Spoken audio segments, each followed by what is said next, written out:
credo che sia giusto intervenire prima che la situazione peggiori, quindi la trovo un'ordinanza sì, necessaria.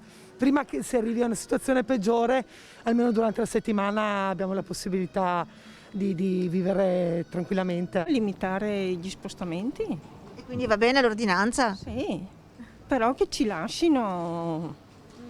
Sì, io abito in centro storico, insomma, che posso muovermi almeno dentro il mio comune, insomma. Non è troppo restrittiva perché a quanto pare le persone hanno bisogno del bastone in testa per riuscire a comportarsi bene. Siamo in ritardo, terribilmente in ritardo, è inutile adesso chiudere la stalla, dovevano pensarci prima, sono d'accordo.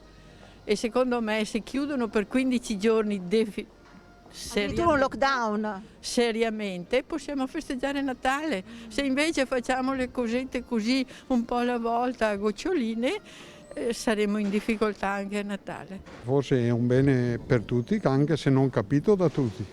Le cose stanno peggiorando sempre di più e qualcosa bisogna fare. Mi dispiace perché anch'io ho dei problemi perché dovrei spostarmi da un comune all'altro, però se ci tocca, non c'è niente da fare. Questo secondo lei può essere sufficiente per rimanere in zona gialla?